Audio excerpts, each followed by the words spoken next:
안녕하세요.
어떻게 다들 스케줄을 보셨어요? 호텔 경쟁이라고 얘기해주세요.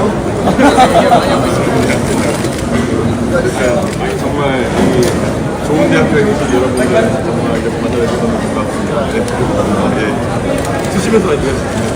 이게 피코스예요? 오므라이스 다 알고 카레 파스타예요. 보통 학교 식당 맛있다고 생각해요? 아, 미국. 확실히 식당이 한국에 한계가 있고 이전 동안 하나 있고 대학원이랑 한국에서는 대학원 제일 맛있고 여기가 그다음 아니, 빵은 어떻게 되세요? 일주 마세요.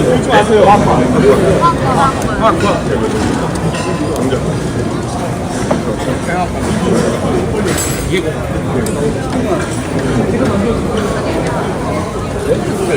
정말 다양하게 있네. 근데 조금 먹고.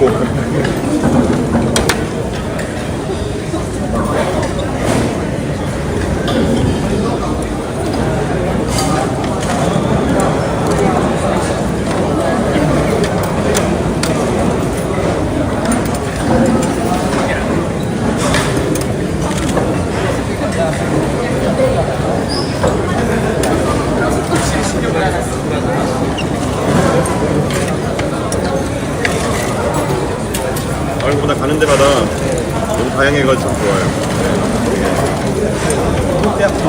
네. 공작지요? 네, 포차스. 식당도 있고, 글쎄요.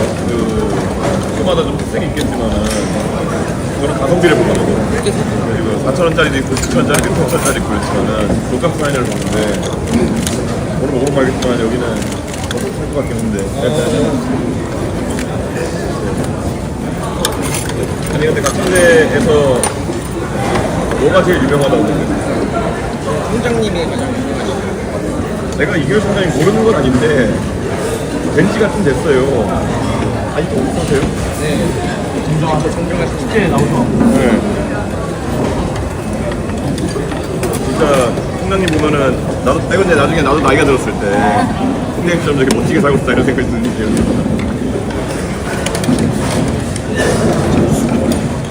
진짜 이게 수도권에 이렇게 대학이 위치가 좋고 이러다 보니까 되게 사람들이 많이 왔다 갔다 하면 보잖아요. 되게 저번보이 되게 많이 보는 것 같아요. 저번보이 뭐예요 그런데? 고속도로 지날 때 여기 뭐 하는 건물이 원래? 저기 가정만이라고 경영대학이랑 현장실도 있고 엄청난 배우네. 네, 우리가 개표하는 건물 저 건물이 너무 멋있어가지고 같이 있자면 상징이 저기 떠올라가지고 보안을 상징하는 진짜 약간 웃긴데 저렇게 멋있는 건물이 있다 보니까 되게 인상적으로 사람들이 생각해요. 모스크바 그렇게 만들 보니까.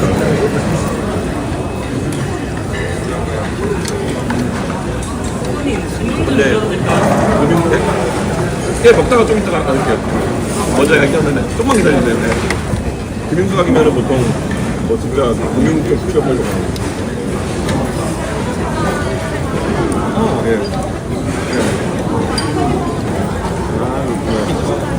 예. 이제 보통 그러면은 그 나오면은 환자 준비해서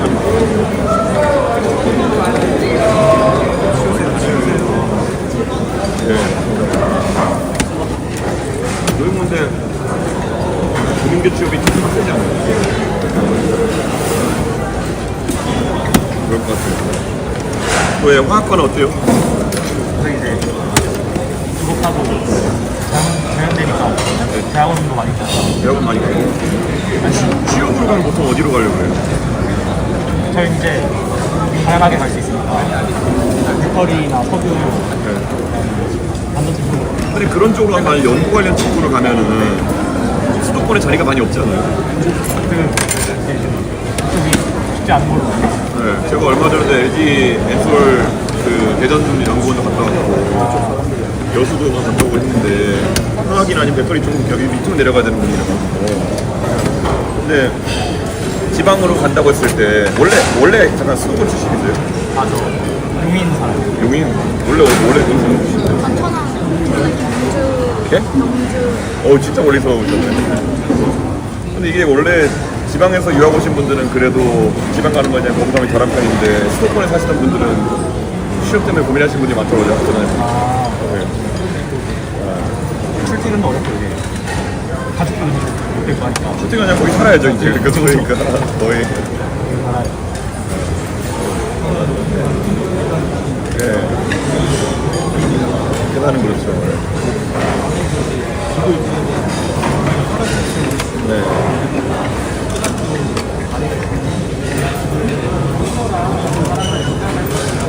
근데 지금 예를 들어 대학 졸업하고 괴산에 가실 생각이 있어요?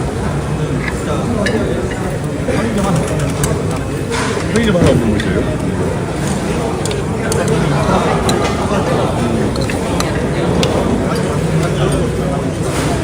괴산에 옛날에 학교 다닐 때 친구들 중에서 거기 남아있는 친구가 몇 명 있어요?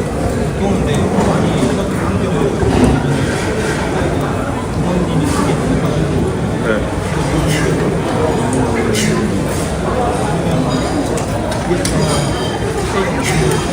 네.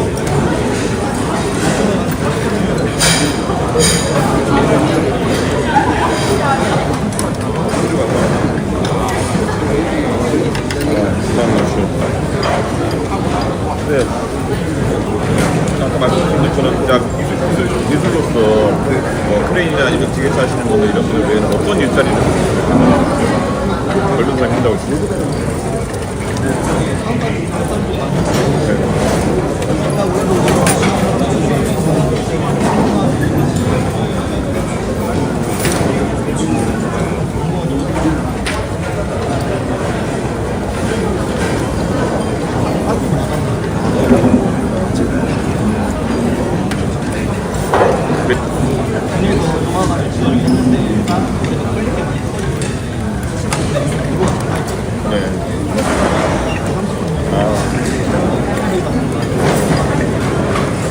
소프트웨어 취업이 잘 되는 것처럼 돼 있는데 또 안 된다는 얘기도 있어요. 어때요? 안 된다는 말이죠. 그렇죠. AI나 이런 거 코딩 서비스가 많이 나오면서 판교에도 제 친구들이 파산하고 있는 친구도 있고 이런데 얘기 보면은 옛날만큼 뽑을 이유가 없다고. 근데 무슨 직사니까? 진짜 코로나 때는 막 초보 연봉 7천에서 뽑아봤다 그랬는데 지금 연봉도 깎였고 지금 수요자도 깎였고 어떻게 하실 거예요? 어떤가요? 석사를 2년 뒤에 다를까요? 형님, 저희 학교에 그 스타트업 컬리지가 있거든요. 못 들어봤어요. 2009년에 속기가는 창업대학이 있거든요. 저는 나중에 이제 창업대학에 들어가서 창업 활동을 할 생각이 있는데 이번에 대학교 창업 아니 5년 중에 출발적으로 이게 제가 보니까 10분기로 나눠가지고 한 분기당 500만 원씩 네. 매출액으로 들어오는데 10분기로 나눠서 따로 있을까요? 경주에 계시다고 했으면 오히려 여기가 되게 번화한 원래 경주에 계시면 보통 어디 가서 놀아요? 포항인가? 대구도 많이 가고 대구 많이 오고 부산도 근데 본인은 경주에 다시 돌아가서 취업할 생각이 있어요? 그래요? 무조건에 노력을 많이 해요. 경주에도 보면은 경주에 있는 친구들 중에 경주에서 가장 선망받는 일자리들이 어디예요? 공주에 한수원도 아 한수원 있구나 맞다. 한수원 가면 최고겠네. 네. 근데 한수원도 경주에서 시내에 가까운 곳에 있는 거 아니잖아요. 내가 근데 화학과 나와가지고 한수원 가기는 어려울 텐데.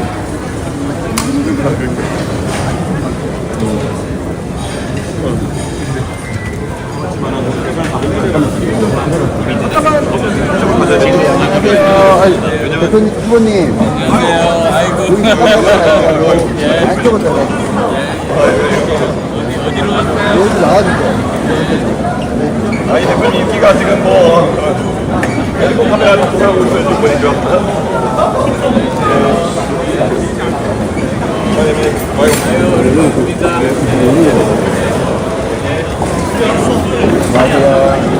아이고 다 똑같은 거 보셨네 이거.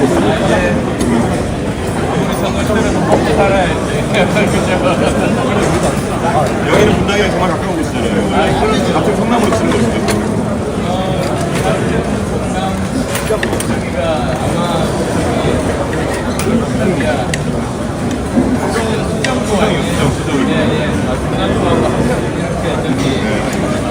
옆에 있어요.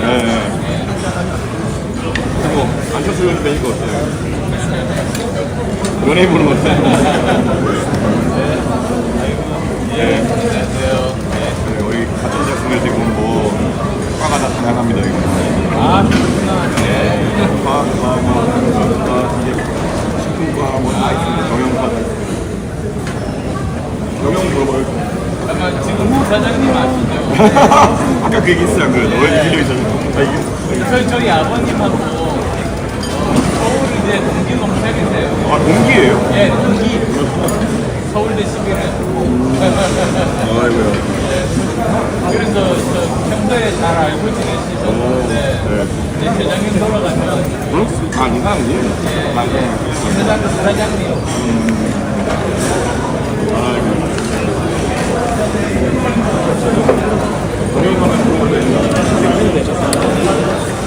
창업 관련해서 많이 지원해주시나요? 아니, 당연합니다. 저는 정말로 되게 너무 기다리 이스라엘이라고 생각해요. 이스라엘의 그 스타트업 레이더처럼 우리나라도 그렇게 만들겠다. 그러려면 무엇이 필요하다. 그런 게 다 정리되어 있거든요. 그래서 마음에 드시면 무슨 뭐 극단적이시네요. 뭐 이렇게 나와버리니까. 극단적인 말을 듣네. 아, 그러니까 제가 무슨 새로운 걸 물어본 것도 아니고 본인이 말씀하신 거를 저는 동의하지 않는다 어떻게 생각하냐 물어봤는데 극단적이시네요 해버리면은 본인이 말씀하신 게 극단적인 거잖아요. 약간 그런 것 때문에 서로 이제 처음 만나서 사실 제대로 소통할 건 다르기 때문에 좀 합이 안 맞을 수도 있지만은 당황했어요.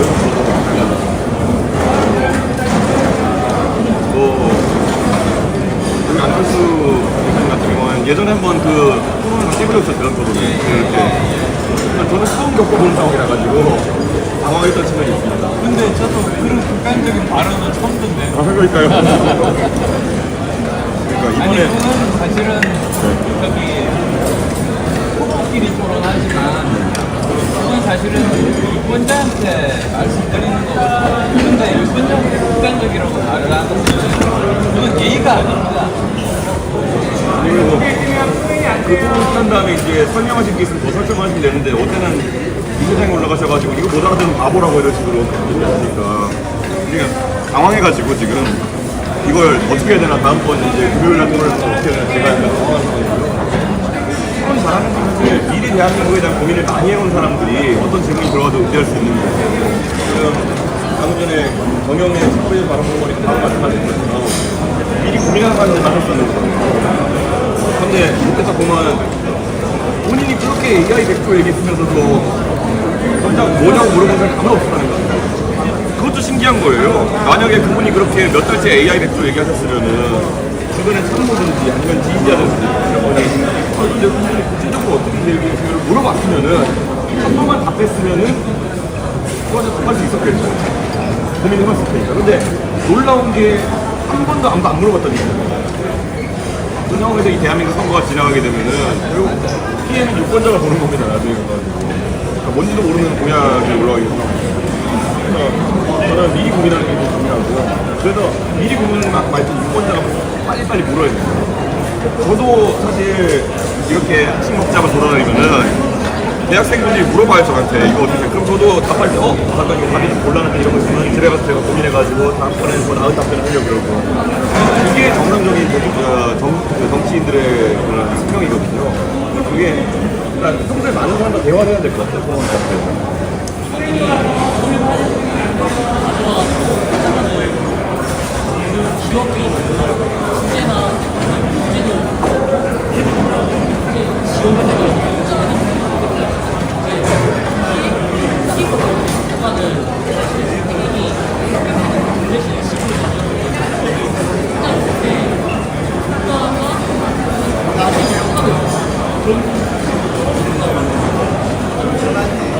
말씀드린 대로 국가가 일정한 시드머니를 제공하고 거기에 대해서 지분을 가져가는 대로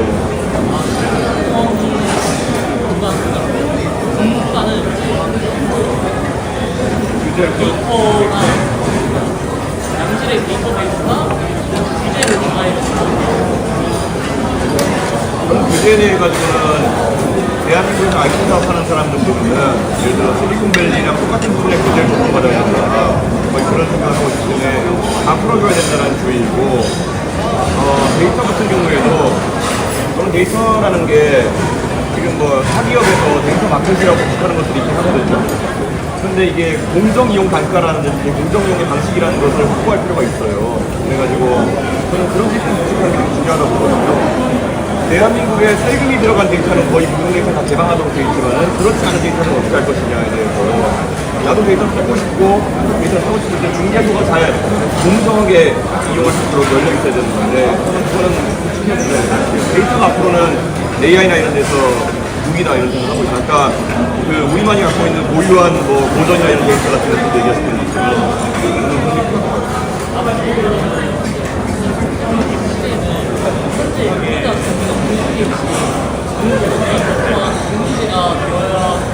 그냥 동의합니다. 그런 거. 어떤 거요?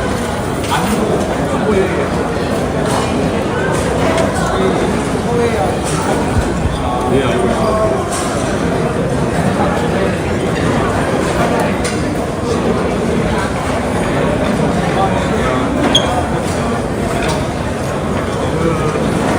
사실 이제 중국이 이제 여러 가지 뭐 풍력 발전 설비를 가져온다든지 이렇게 해서 그 입항이 안 되는데 밖에다가 불을 띄워놓고 이런 구조물들이 이제 있는 거거든요. 저는 이거는 엄정하게 대처해야 된다. 우리의 경제 수역에다가 그런 행위를 하는 것에 대해서는 제가 이 말을 근데 약간 불미스하게 하는 게 뭐냐면은 안 그래도 이재명 후보한테 물어보려고 했어요. 이거. 그러니까 그런데 저는 이런 거 다 준비했었는데 자꾸 이재명 후보가 무슨 입성하려고 그래가지고 탈탈하게 못 물어봤는데 저는 굉장히 문제 있다고 생각해요.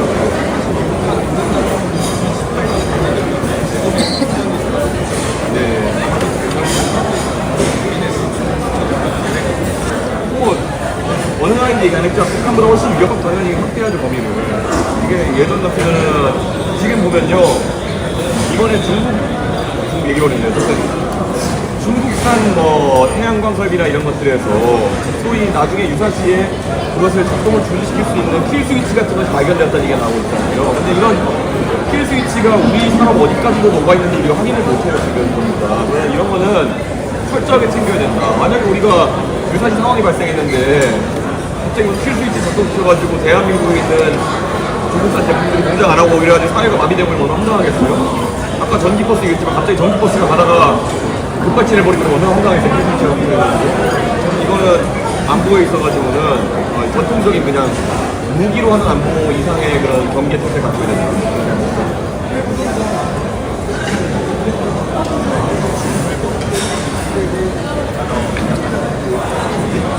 저는 태무 알리 이런 것들이 집값 대상권도 무시하고 그냥 물건 찍어가지고 그들의 공장을 돌려가지고 어쨌든 그 원가도 폭장한 식으로 물건 밀어내고 있는데 그러다 보니까 이제 사실 미국도 관세 왕창 때리고 이렇게 하고 있는 건데 저는 중국의 저런 연명을 위한 덤핑 자체가 전체적인 재료 선택에 큰 위험을 가지고 있거든요. 저는 거기에 대해서 중국산이니까 나가 이런 건 아니지만은 최소 우리가 예를 들어 미국에서 유행하는 제품들 손만 있으면 바로 카피해가지고 태국 알리로 쓰고 이런 것들은 그대로 좀 걸어야 되지 않을까.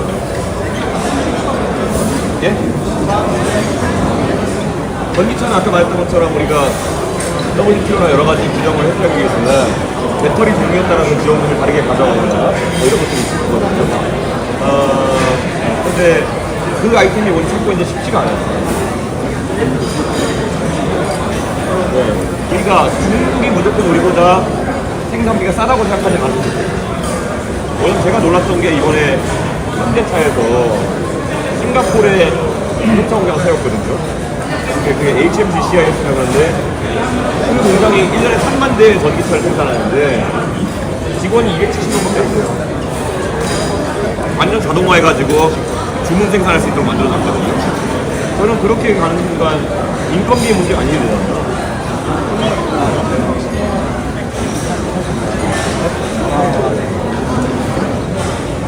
그거는 생산의 보조금 주는 거는 무조건 잡을 수 있어요. 그럼 보통 보조금이죠. 투입된 것에 투입돼서 뭐하는 전기차에 대해서 보조금 주는 거는데 특정 회사에 보조금 주는 방식은 무조건 무역 분쟁 할수 있어요. 근데 드러나지 않으니까 문제인 건데 저는 충분히 그거를 우리가 세계 무역기구나 이런 곳에 제소해야 된다고 생각하고 그리고 저는 우리나라에서 그래서 제가 그 생산 단가를 한번 봤거든요. 아직까지는 아이오닉 이런 게 BYD 아토 이런 거에 비해 가지고 좀 비싸요. 근데 우리가 어떻게 그런 로봇 기술을 발달하는지 따라가지고 제조업에 있어가지고 경쟁력을 회복할 수 있는 부분도 있으니까 오히려 우리가 먼저 그걸 빨리 움직여요. 근데 여기에 대해서 이제 노조하시는 분이나 이런 분들이 좀 불편하시는 분이 있겠는데 그러니까 현대차가 싱가포르 가가지고 완전 자동화 팩토리를 이제 만들고 하는 거 아니겠습니까? 그런데 어느 정도는 서로 이제 그런 걸 타협을 해야 되는 게 아닐까.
그게 우리가 드론으로 전쟁하는 것을 최근에 겪기 시작해가지고 우리가 지금 갖고 있는 무기가 대응을 못하는 이유가 탱크 같은 애들 보면은 실제는 납작하게 생겼잖아요. 탱크는 전부 다 땅에 포착 붙여가지고 거물게 생겼잖아요. 근데 왜 그러냐면 포탄이 앞에서 날아오는 상황 외에는 가져가지 않은 거예요. 근데 드론의 지금 탱크들이 취약한 게 뭐냐면은 뭘 갖고서 위에서 툭 떨어뜨리니까 이제 문제 되는 거거든요. 저는 앞으로 우리가 그러면 탱크의 모양이나 이런 것도 많이 바뀔 거라 생각이 들어요. 예를 들어 그런 MBT라고 하는 메인 배틀 탱크 같은 것들이 지금은 거북이가 납작하게 생겼지만은 이제 거꾸로 기린같이 생기게 될지도 몰라요. 그러니까 그거는 우리가 지금 적응 안 한 상태에서 이 탱크 한번 만들면은 2, 3년 써야 되니까 이제 예를 들어 지금 K3 전투나 K3 전투 나오고 이럴 때는 완전 다른 모양이 될 수도 있어요. 지금은 그거에 대응하는 거고 제가 이스라엘 방사하는 사람들한테 얘기 들어보니까 이스라엘에 아이언돔 많이 하잖아요. 근데 그 사람들이 모르니까 드론 잡는 건 일도 아니래요. 근데 아까 말했던 것처럼 아이언돔이 하나 뚝 날아가면은 그 포탄 하나 막내 8천만 원씩 들어가서 비싸서 그런 건데 전쟁 때 되면 돈이 문제는 아니에요. 네, 전쟁 때 되면은 탱크 하나가 뭐 최소 80억 100억 이러는데 그거 지키려면 뭐 8천만 원짜리 사는 거고. 혹시나 만약에 우리나라의 일상 가정에서 되게 인구수와 생산 능력이 좀 뛰어난 그런 게 있잖아요. 그런 걸 제어하기 위해서는 우리나라의 금시 야간 운동 같은 거 그런 거 생각하면은 새로운 장비를 바로 쏟아 물량을 대기에는 가속기가 있을 거잖아요. 그럼 그 가속기에 대비하기 위해서 현재 중군의 경우에는 이제 그 부식 장가차 같은 것도 괜찮아 보이고 재래식 장가차 같은 경우에 재고가 많이 남았잖아요. 그래가지고 이제 그 부식 장가차에 기분들을 아까 전에 말했던 대드론용 드론을 다니면서 약간 스포츠 뛰어를 스포츠에다가 근데 이게 이런 게 국방과학 연구소가 보면 되게 많이 하고 있거든요. 그 중에서 분명히 안티드론 대책들이 많이 나오고 있을 거예요. 지금 그 아까 한수원이나 경주에 원전 가도 우리한테 제대로 말을 안 해주는데 딱 봐도 안티드론 장비인 것 되게 많아요. 이미 우리나라에 안티드론 장비들이 그 많은 것 같고 그 옛날에 원자력 발전소가 많이 없었는데 지금은 원자력 발전소가 막 이렇게 돌아가는 애들이 있어요. 걔네가 있으니까 충분히 이제 그게 소형화돼가지고 개별 무기도 강화할 수 있게 아마 될 거다. 사실 저도 무기에 대해서 잘 많이 아는 건 아니지만은 수족해 때려잡는 게 어려운 건 아니거든요. 이게 이미지가 있는 게. 네.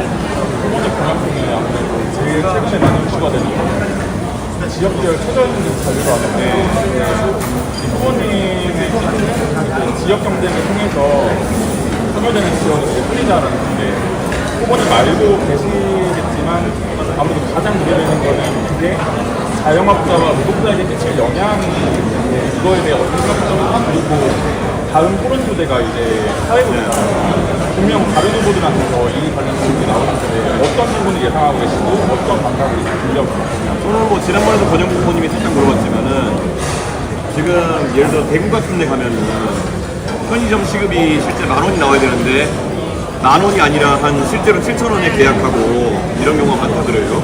그럼 그분들 같은 경우에는 4대 공이나 이런 거 선택하지 못하고 사실상 업주는 불법 행위를 강제당하는 거거든요. 그 다음에 나가면 또 노동청에 신고하고 근데 그걸 또 대응하기 위해가지고 점주들끼리는 블랙리스트를 운영하고 이런 애가 오면 취업시키지 마라 이런 걸 운영하고 이렇게 악순환이 겹치고 있는 거거든요. 저는 그러면 만약에 여기 대해서는 대구에서 이돈 못 줄 거면은 평생 운영하지 말아라고 할 것인지 그럼 일자리가 사라지는 거죠. 아니면은 무조건 점주는 손해보다는 일자리가 안 하겠죠. 어떤 식으로든지 일자리가 사라지는 결과가 낳게 될 것이거든요. 우리가 자꾸 이제 봐야 되는 게 이게 모순이 있어요. 제가 옛날에 청년 정책 이런 것도 막 보다 보면요. 놀랍지만 20대 때 여러분이 취업하고 싶을 때 청년에 대한 지원을 늘려달라고 그래요. 취업하는 이후에는 지원하지 말라고 그래요. 대한민국 정치가 그렇게 비정해요. 그러니까 근데 취업가 아까 임금도 마찬가지인 게 내가 일자리를 찾는 입장에서는 일자리를 많이 만들어주세요. 그렇게 하고 일자리를 찾는 순간부터는 임금을 높여주려고 가요. 두 개의 복합적인 구조가 있는 건데 그래서 제가 하는 건 뭐냐면 저는 여기에 대해 제가 만약 판단 내린다면은 제가 일자리 늘리면 내린다 아니면은 수을 높이면 올린다 이런 거 아니에요. 근데 이걸 제가 판단하지 않겠다는 거예요. 그러니까 각 지자체별로 이걸 민주적인 결정을 하라는 건데 예를 들어 어떤 뭐 대구에 구청이 있다 근데 거기서 우리가 높이는 게 유리하다 하면 높여보라는 거예요. 그러니까 저는 지금 많은 분들이 제가 이렇게 얘기하니까 지방보조금 낮추는 거 아니에요 이렇게 얘기하는데요. 제가 그래서 어제 전남대에서도 한번 반농담을 얘기했어요. 근데 민주당 국회의원들은 맨날 최저임금 올리자 그러잖아요. 근데 광주는 전부 다 민주당이잖아요. 그러면 광주의 구청장이 이걸 올린다고 그럴까요? 내린다고 그럴까요? 여러분 어떨 것 같아요? 지역사정해보면 낮춰야 된다는 얘기도 있겠지만 민주당은 당론이 올리자는 건데 어떻게 할 것 같아요? 올리는 그냥 당장 자영업자의 목소리가 중요한데 시간자들이니까 크게 적용을 하지 않을 것 같아요.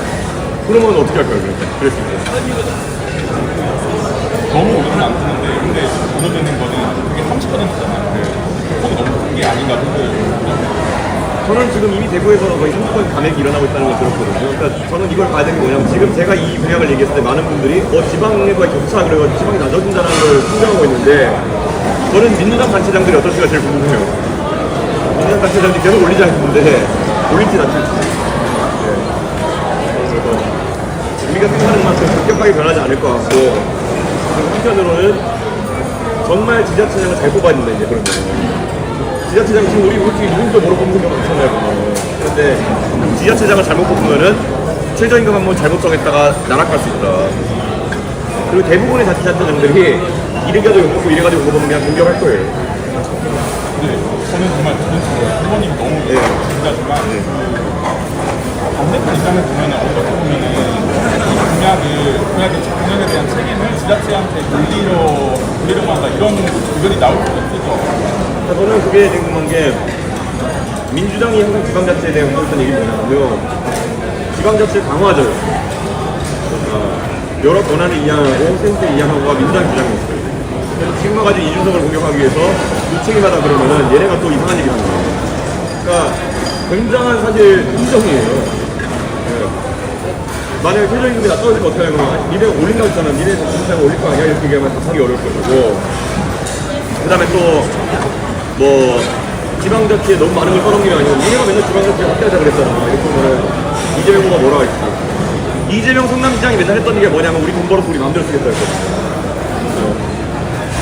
저는 그게 그렇게 돌아가지 않을 거예요. 생각했던 것 같아요. 그러니까 아마 보도가를 못할 거면 물어보지도 못할걸요. 생각보다. 원영국 후보님이야 뭐 그냥 진보정당에 직접 나온 분이니까 물어본 거지. 사실 그저께 토론에서 몰랐겠어요. 이재명 후보가 그런 공약이 있다는 거를. 알면서도 이거 잘못 해봤다가는 지뢰받쳤다는 거 보니까. 왜냐면 우선 기본적으로 문재인 대통령을 부정하고 가야 돼요. 부정하고. 네?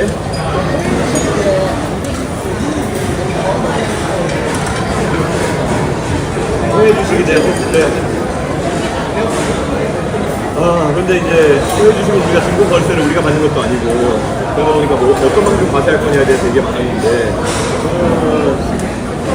뭐 투자를 활성화시키기 위해 가지고는 지금 국내에서도 보면 배당소득 분리과세 같은 게 얘기 나오고 있잖아요. 종합소득세랑 같이 나가면 안 된다는 얘기로.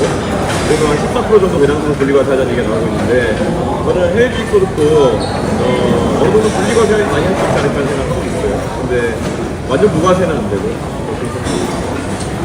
중국 기술에 가면 중국? 네. 통역 보험 리포터 같은 데 네. 미국에서 공업 스위치가 됐죠. 이거를 스위치를 깎으면 사실 대한민국의 전력을 알려주는 어제 CATL도 한가했고 지금 굉장히 거리나 화학업체가 많이 쓴 걸로 알고 있는데 이재명 후보 대놓고 신중 스탠스를 펼 건데 후보님은 대구에서 어떤 스탠스를 펼 제가 그래 정확히 그 협력 발전하는데 자꾸 이렇게 중국산 제품의 비중이 높은데 하려는 이유가 중국 도와주려는 거냐 물었더니만은 다 친중몰이 하시려고 하는데 이 답변이 이게 뭐냐고요. 제가 봤을 때는 진짜. 그러니까 친중몰이 한다고 우리 답변을 해버리니까 정상적인 답변이 하나 나온 게 없어요. 제가 봤을 때. 저는 수치를 딱 떼가지고 60몇 %가 중국산 제품이고 뭐가 몇 %가 이렇게 했는데 친중몰이 하시려는 것 같은데 이런 식으로 뭐 피해지기 있으신 건지 모두 모르겠지만은 극단적인 발언이 그러니까 극단적인 발언을 그냥 하시는 거예요. 그러니까 제가 뭐라고 해야 될지 모르는 그런 상황이었습니다. 근데 저는 내가 봤을 때 중국이 만약에 좋은 제품을 싸게 만들어가지고 공급한다. 그거는 저의 자유무역에 대한 관점에서 나쁜 게 아니에요. 그런데 안보적인 위협이 되는 제품을 우리한테 꽂아 넣으려고 한다? 그거는 당연히 그건 악의를 의심할 수밖에 없는 상황이죠. 저는 그거는 설정이 됐어야 됩니다.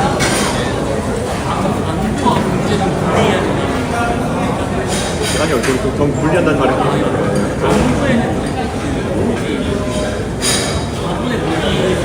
그건 안보에 위협이 되는 것은 우리가 절대 받아들이면 안 된다는 생각하고 있어요.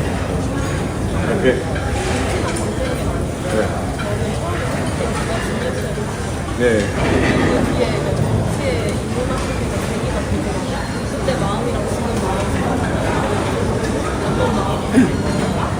이게 사실 더 지니어스 할 때 이미 박근혜 대통령 선거를 도우면서 정치 한 상태였는데 이제 제가 그냥 방송국 하러 간 거거든요.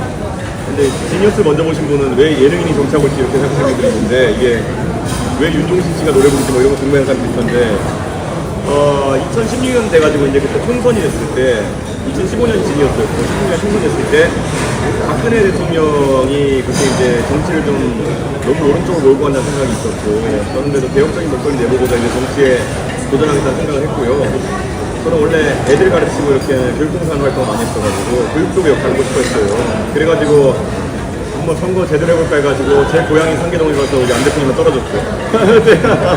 그때 안 대표님이 저보다 큰 정치인이었으니까 그때 처음에 한번 가서 저희가 선거 처음 치러봤습니다.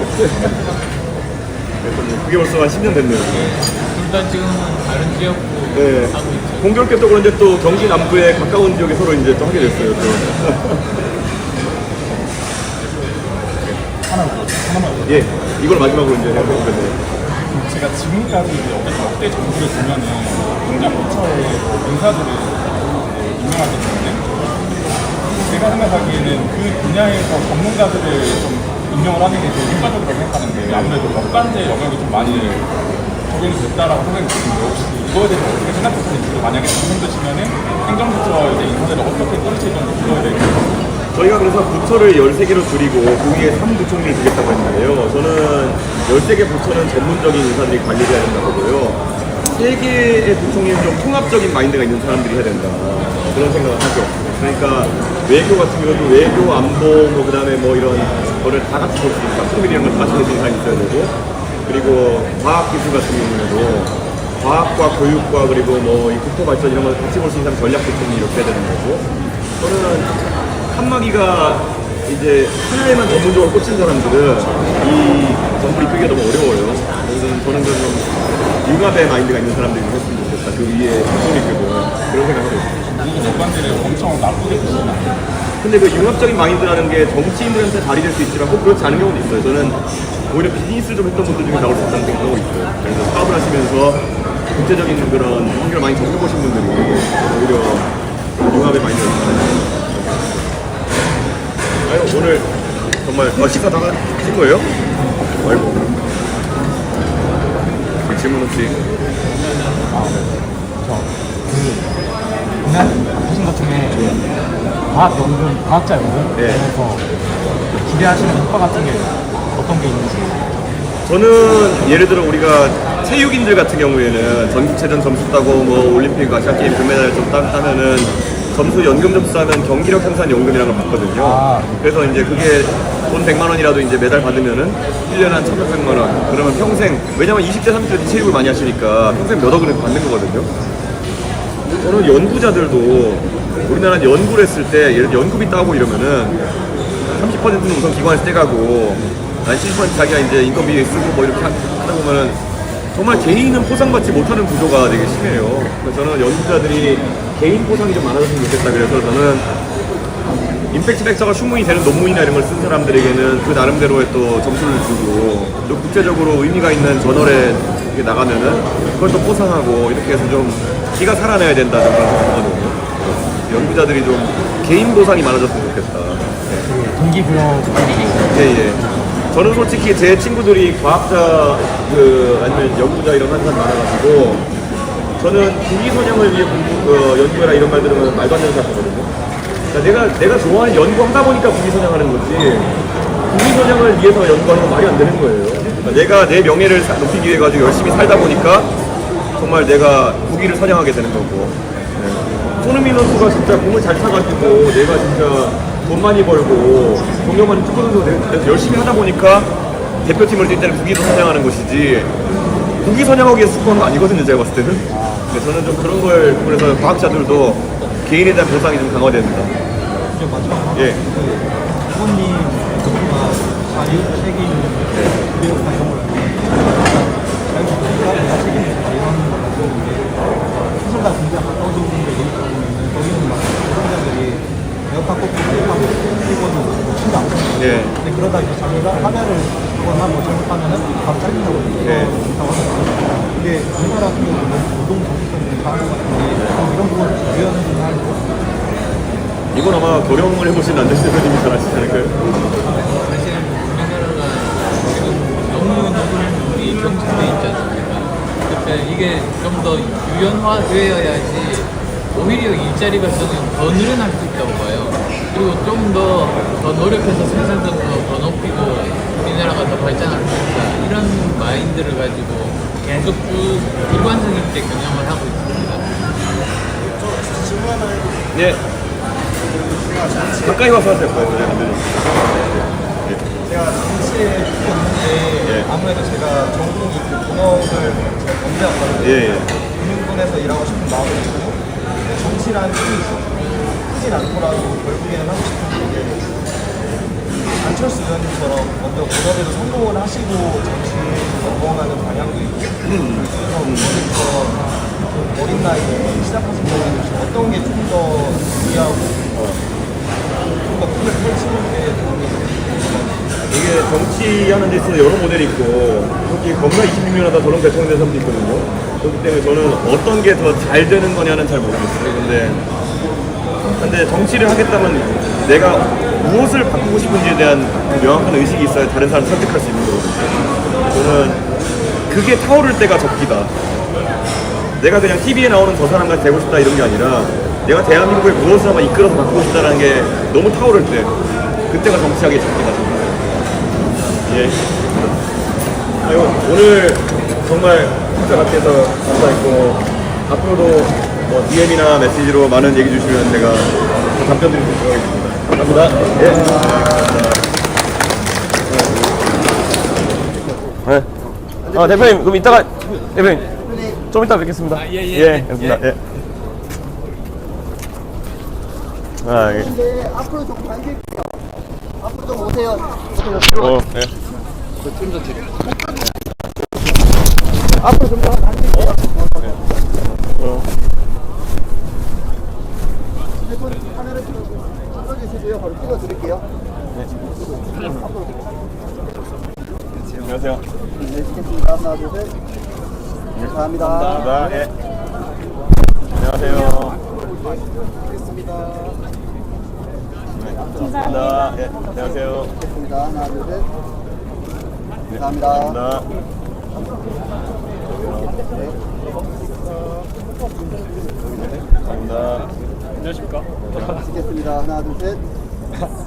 네, 감사합니다. 감사합니다. 뒤로 가세요. 네. 사이버 보안 관련해서 공약 발표하실 게 있습니다. 어떤 거요? 사이버 보안.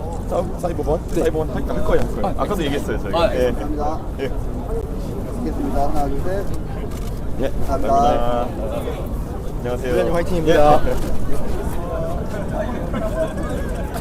감사합니다. 예. 안녕하세요. 찍겠습니다. 하나, 둘, 셋. 감사합니다. 감사합니다. 아니요, 절대 하지 마세요. 예. 예. 감사합니다. 찍겠습니다. 하나, 둘, 셋. 아이, 동탄 화이팅. 네. 감사합니다. 감사합니다. 안녕하세요. 아, 동탄. 감사합니다. 안녕하세요. 하나, 둘, 셋. 네. 감사합니다. 감사합니다. 보원 자랑이십니다. 아유. 감사합니다. 성공하셨습니다. 네. 안녕하세요. 찍겠습니다. 하나, 둘, 셋. 네. 감사합니다. 안녕하세요. 감사합니다. 네. 안녕하세요. 찍겠습니다. 하나, 둘, 셋. 감사합니다. 감사합니다. 뒤로 가주세요. 네. 안녕하세요. 찍겠습니다. 감사합니다. 안녕하세요. 찍겠습니다. 하나, 둘, 셋. 감사합니다. 감사합니다. 감사합니다. 강원님. 아, 예. 하나, 둘, 셋. 감사합니다. 감사합니다. 예, 오세요. 아, 예. 안녕하세요. 같은 과에서 예. 네, 찍겠습니다. 네. 감사합니다. 예. 감사합니다. 예. 예. 감사합니다. 예. 안녕하세요. 찍겠습니다. 하나, 둘, 셋. 네. 감사합니다. 감사합니다.